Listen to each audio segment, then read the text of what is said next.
Pasukan artileri Kuban dari Divisi Artileri Roket Brigade Donetsk melancarkan serangan intensif terhadap pertahanan Ukraina di arah Kurachowski. Dengan menggunakan peluncur roket ganda MLRS Grad dan Uragan, mereka menggempur posisi-posisi strategis Ukraina, menciptakan gelombang serangan yang kuat dan berkelanjutan. Video dirilis 14 Juli waktu setempat. Serangan ini merupakan bagian dari upaya militer yang lebih luas untuk memperlemah kekuatan pertahanan Ukraina di wilayah tersebut. Pasukan artileri Kuban, yang dikenal karena kemampuan tembak mereka yang presisi dan kekuatan destruktif yang besar, terus menghujani pertahanan lawan dengan tembakan yang terkoordinasi dengan baik. Serangan ini tidak hanya bertujuan untuk menghancurkan instalasi militer, tetapi juga untuk mengganggu logistik dan komunikasi di antara pasukan Ukraina. Dampak dari serangan ini masih dalam proses penilaian, namun laporan awal menunjukkan kerusakan signifikan pada infrastruktur militer dan penurunan moral di kalangan pasukan Ukraina. Situasi di wilayah Kurachowski tetap tegang, dengan kedua belah pihak bersiap untuk kemungkinan eskalasi lebih lanjut. Sementara itu, komunitas internasional terus memantau perkembangan ini dengan cermat, menyerukan diakhirinya kekerasan dan mencari solusi damai untuk konflik yang berlarut-larut ini.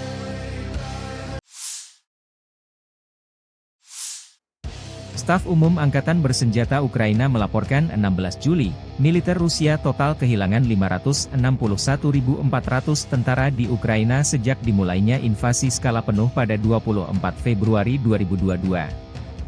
Jumlah ini termasuk 1.110 korban yang diderita pasukan Rusia hanya dalam sehari terakhir.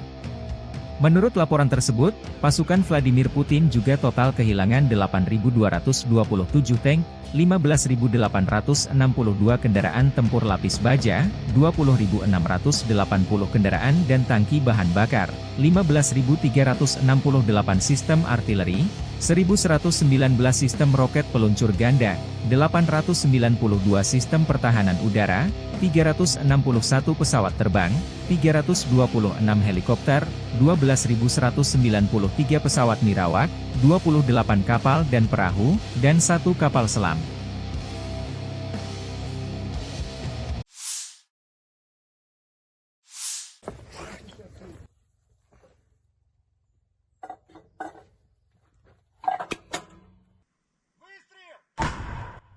Militer Rusia 15 Juli merilis rekaman yang memperlihatkan aksi meriam anti-tank MT-12 Rapira menghancurkan target di garis depan arah Donetsk Selatan. Video tersebut menunjukkan kekuatan tembakan yang presisi dari meriam ini dalam menghadapi ancaman di medan perang. Dengan kemampuan menghancurkan target secara efektif, MT-12 Rapira menjadi salah satu senjata andalan Rusia dalam pertempuran di wilayah konflik.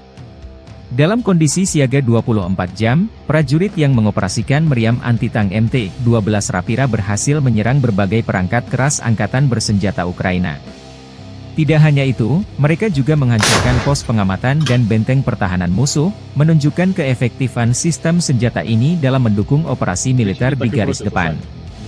Rekaman tersebut memberikan gambaran nyata tentang intensitas dan keberhasilan serangan yang dilakukan oleh pasukan Rusia. MT-12 sejatinya senjata anti-tank GAEK Rusia. MT-12 digunakan untuk menghancurkan baterai artileri medan dan benteng militer Ukraina. Meski jadul, namun efektivitas serangan tank ini jangan diremehkan. Apalagi dalam penggunaan tempurnya di Ukraina, MT-12 dibantu oleh drone untuk mengidentifikasi target dan menyesuaikan arah tembakan. Awalnya meriam ini dirancang untuk melawan kendaraan lapis baja berat, namun MT-12 ternyata juga efektif untuk menggempur sasaran lainnya. Misalnya untuk mengeliminasi struktur pertahanan, pos komando, depot amunisi, depot bahan bakar, dan peralatan militer lainnya. Kemampuan beradaptasi di medan tempur modern, menjadikan MT-12 aset berharga dalam berbagai skenario pertempuran bagi pasukan Rusia. MT-12 mampu menembak hingga 6 tembakan per menit, dengan jarak tembak efektif lebih dari 7 km. Artinya, jika MT-12 sudah digunakan, berarti jarak Rusia dengan musuh semakin dekat. Jenis munisi yang digunakan termasuk proyektil subkaliber penusuk lapis baja dan proyektil anti-tank berdaya ledak tinggi untuk menghancurkan target kendaraan lapis baja. Juga proyektil berdaya ledak tinggi fragmentasi untuk melibatkan pasukan musuh dan struktur rekayasa lapangan. она невероятно точна. Можно закинуть в этот самый, буквально вот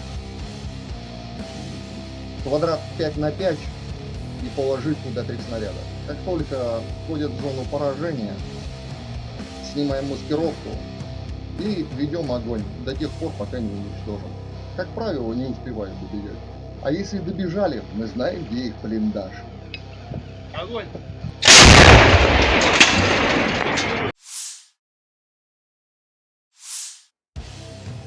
Militer Rusia merilis cuplikan pekerjaan tempur awak kendaraan udara tak berawak pengintai, Zala, dari kelompok pasukan selatan. Rekaman dirilis 15 Juli. Formasi dan unit militer kelompok selatan setiap hari menghancurkan dan menonaktifkan peralatan tempur dan khusus formasi Ukraina di wilayah tanggung jawab. Pencarian target, pemantauan kehancurannya, dan penyesuaian tembakan dilakukan dengan bantuan kendaraan udara pengintai Zala, yang telah terbukti sangat baik selama operasi militer khusus di Ukraina. UAV Zala mampu beroperasi di ketinggian 1,5 ribu meter dan bertahan di udara selama beberapa jam, memberikan pengintaian medan pada jarak lebih dari 50 km. Kamera resolusi tinggi membantu mendeteksi posisi dan senjata musuh yang disamarkan, serta konsentrasi infanterinya.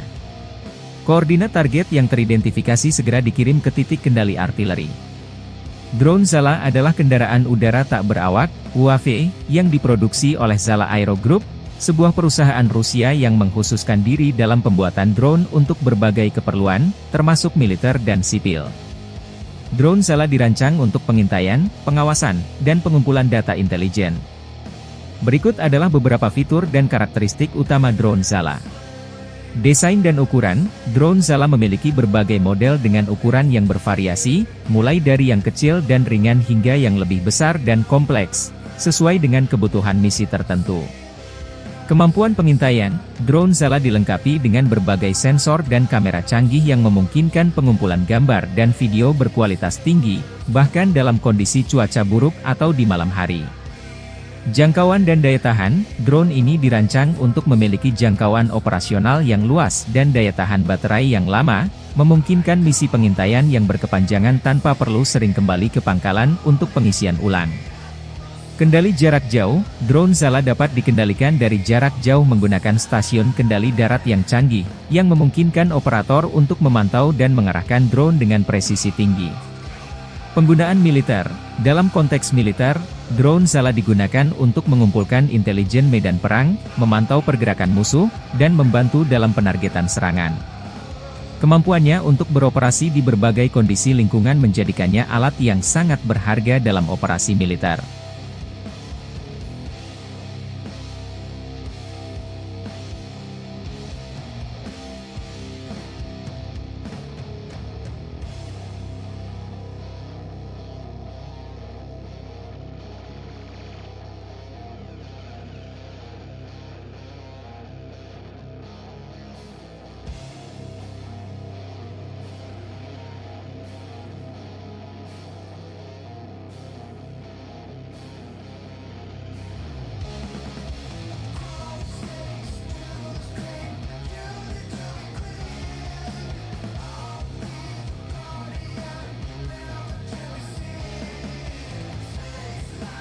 Наши беспилотники, а именно там Зала, Ланцет, они, работая в комплексе, позволяют уничтожать артиллерию точечно, так скажем, уничтожать ее на больших дальностях.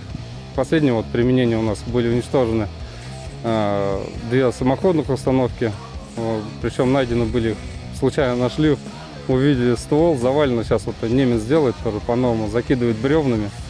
Ни сетки против ланцета, ничего не ставит. Просто закидывает бревнами, цель уничтожена. Управляемый снаряд позволяет попасть, говорю, практически, чтобы в ствол не попадаем. Станции РЛС различного назначения, рэбовские станции. Очень часто, да, в домах, в жилых домах, как правило, стараются, да, занимать дома, даже если там вот где-то гражданские люди, они ничем же не гнушаются. Чем дальше от линии ЛБС отлетаешь, тем больше наблюдаешь, что они занимают именно гражданские дома, прячутся постоянно там за гражданскими. Потому что знаешь, что мы либо не будем работать, либо будем работать, стараться точно, чтобы минимальные были угроза для жизни населения была мирного. Kabar buruk bagi pasukan Ukraina, tentara Rusia memperluas front ofensif ke arah Toretsky dan Pokrovsky arah Donetsk. Arah Torets. Di desa Druzhba, angkatan bersenjata Rusia membangun pijakan di sepanjang jalan Sviatorskaya hingga kedalaman 250 meter dan menyerang ke arah utara, termasuk jalan Sadovaya. Di bagian timur laut desa Severnoe, pasukan Rusia menekan di sepanjang sabuk hutan di sepanjang rel kereta api dan jalan Kalinovaya ke arah barat. Sementara di arah Pokrovsky, intensitas pertempuran sangat sengit di wilayah Lozovatsky. Unit kami sedang bergerak di sepanjang 2 jalur hutan, demikian keterangan video militer Rusia 15 Juli. Di selatan Novoselovka pertama, pasukan Rusia menduduki sabuk hutan di area seluas 1,82 km. Pertempuran dilaporkan terjadi di dekat persimpangan Jalan Shkolnaya dan Pervomaiskaya seperti dilansir akun Telegram pro-Rusia RV Voenkor. Kenapa Torets sangat penting bagi Rusia dan Ukraina? Bagi Ukraina, Torets telah menjadi kota garis depan selama hampir 10 tahun dan satu-satunya tempat di mana garis depan tidak bergerak, bahkan setelah invasi skala penuh pada tahun 2022 dimulai. Sejak malam tanggal 18 Juni 2024, pasukan Rusia telah meningkatkan intensitas mereka di tempat yang dulunya merupakan kota pertambangan yang berkembang pesat. Eskalasi yang parah telah merenggut semua harapan kota untuk masa depan yang lebih cerah. Sementara bagi Rusia, menguasai Torets berarti membangun pertahanan kokoh di arah Donbas. Semakin jauh Rusia maju ke arah Chasiv Yar dan Avdiivka tanpa kendali atas Torets, semakin besar area serangan balik Ukraina yang dapat dilakukan secara efisien, sehingga membuat pasukan Rusia semakin rentan. Torets saat ini dilindungi oleh Brigade Mekanik ke-24, pasukan elit Ukraina yang paling legendaris sebagai pasukan yang pertama kali dibentuk. Brigade ini telah ditempatkan di Torets selama hampir 1 tahun. Mereka telah mulai memperkuat kota tersebut dengan gigi naga yang terkenal, blok beton setinggi 80-90 cm yang dibuat untuk menghentikan kendaraan lapis baja. Torets, hingga baru-baru ini, merupakan salah satu sektor paling stabil di garis depan, tetapi sejak serangan Kharkiv, mereka mulai bersiap untuk yang terburuk. Militer Ukraina melansir rekaman penghancuran kendaraan tempur BMP-3 milik Rusia. Video dipublikasikan Staf Umum Angkatan Bersenjata Ukraina 15 Juli. Lokasi di arah Kharkiv. Tim pengintai Ukraina memantau pergerakan BMP-3 Rusia dan mengirim koordinat ke tim artileri. Pada upaya berikutnya, peralatan musuh dan awaknya diledakkan dan dihancurkan oleh drone FPV para pejuang Batalion Kedua Angkatan Bersenjata Ukraina, demikian keterangan videonya.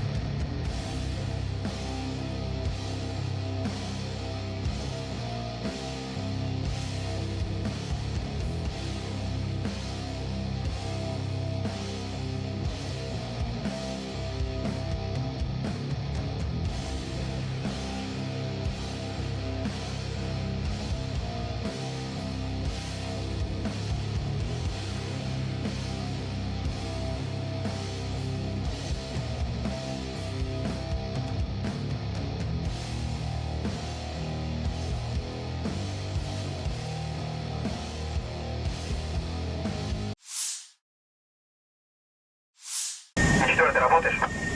Сейчас буду. Давай.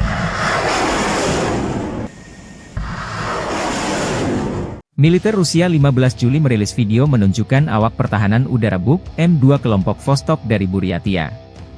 Dalam video tersebut, mereka tampak melindungi area belakang sejak awal operasi militer khusus.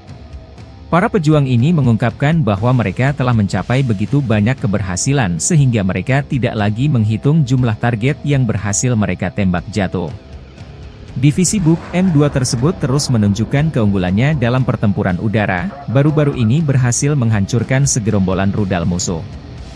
Keberhasilan ini menegaskan kemampuan pertahanan udara Rusia dalam melindungi wilayah strategis dan memastikan keamanan pasukan di lapangan.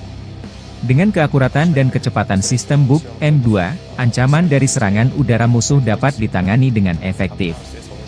Buk M2 atau di Rusia dikenal dengan kode 9K317 merupakan sistem pertahanan udara Sishanut darat ke udara, SEM, jarak menengah. Sistem ini dirancang untuk menghalau beragam ancaman dari udara.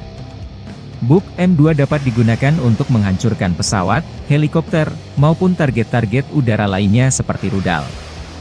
Varian ini merupakan peningkatan kemampuan dari sistem lama Buk M1. Buk M2 dapat juga digunakan untuk melakukan serangan terhadap target di laut dan daratan. Sasaran udara pada ketinggian 10 hingga 24.000 meter dapat dihancurkan menggunakan Buk M2 hingga jarak maksimum 50 km. Sebanyak 24 sasaran udara yang datang dari berbagai arah dapat ditangani secara simultan menggunakan sistem ini. Sistem rudal Buk M2 yang berbasis pada sasis YM-569 dapat melaju dengan kecepatan 65 km per jam di jalan raya dan 45 km per jam di jalan tanah, serta dapat menempuh jarak hingga 500 km tanpa mengisi ulang bahan bakar. Sistem rudal Buk M2E dapat menjalankan beberapa misi dengan mobilitas yang lebih besar dan dapat secara bersamaan menyerang maksimal 24 target. Satu rudal dapat menghancurkan pesawat taktis dan helikopter dengan probabilitas antara 0,9 dan 0,95, sedangkan probabilitas penghancuran terhadap rudal balistik taktis berkisar antara 0,6 dan 0,7. Rudal tersebut dapat beroperasi terus-menerus selama 1 hari dengan pengisian ulang bahan bakar dan memiliki waktu pembongkaran 5 menit. Rudal ini dapat menghancurkan rudal balistik taktis dalam jarak 20 km dan dapat menghancurkan rudal jelajah pada ketinggian 100 m dan dalam jarak 20 km.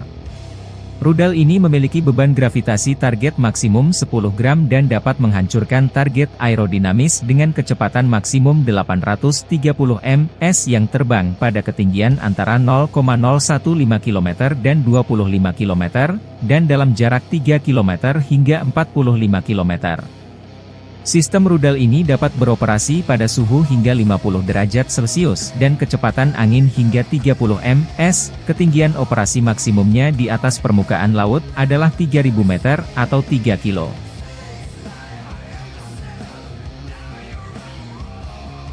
Мы уничтожаем любые воздушные цели, кроме спутников. С момента обнаружения до поражения цели может пройти 10 секунд. Обнаружение, оценка цели, принятие решения, пуск и уничтожение цели 10 секунд.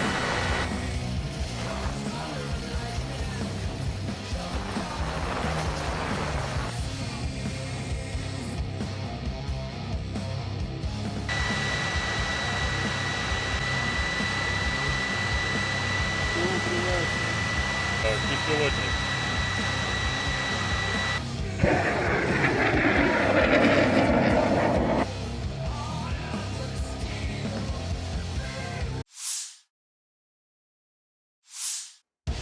Militer Rusia merilis video menunjukkan aksi serangan udara oleh pesawat tempur pembom Su-34.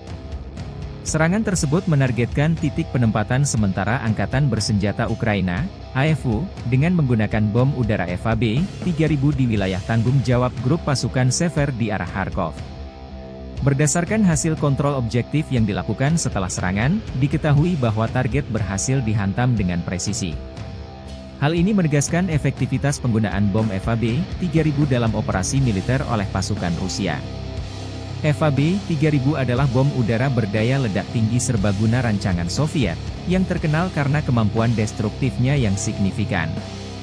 Dengan berat sekitar 3.000 kg, 6.614 pon, bom ini berukuran panjang sekitar 4,2 meter, 13,8 kaki, dan diameter 0,64 meter, 2,1 kaki.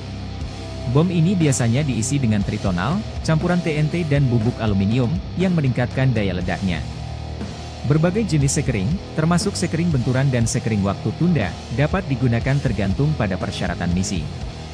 Muatan peledak bom FAB-3000 adalah sekitar 1.400 kg, 3.086 pon, bahan peledak tinggi. FAB-3000 memiliki radius ledakan yang besar, yang mampu menyebabkan kerusakan parah pada bangunan, benteng, dan infrastruktur. Radius yang tepat bergantung pada faktor-faktor seperti ketinggian ledakan dan lingkungan. Bom ini dapat menembus beton bertulang dan struktur berbenteng lainnya sebelum meledak, sehingga efektif terhadap bunker dan fasilitas bawah tanah. Setelah meledak, selongsong bom pecah, mengirimkan pecahan. Bom FAB 3000 beratnya 3 ton, setengahnya adalah TNT. Bahkan meleset beberapa lusin atau 328 kaki tidak membuat banyak perbedaan. Gelombang kejut menyebabkan kerusakan bahkan ratusan kaki dari lokasi ledakan, dan jangkauan pecahannya dapat melebihi 0,6 mil. Jangkauan bom ini bergantung pada kecepatan dan ketinggian jatuhnya, semakin tinggi dan cepat, semakin baik. Hal ini memungkinkan Rusia menjatuhkan bom sejauh 37,43 mil dari target, yang jauh di luar jangkauan sistem pertahanan udara jarak pendek Ukraina, maksimum sekitar 25 mil. Bom FAB 3000 dirancang untuk dibawa di bawah sayap atau badan pesawat yang lebih kecil, serta di ruang bom pesawat pengebom yang lebih besar. Meskipun ukurannya, yang mungkin menggolongkannya sebagai bom berkapasitas tinggi, HC, desain dan konstruksinya selaras dengan bom serbaguna, EP, yang besar.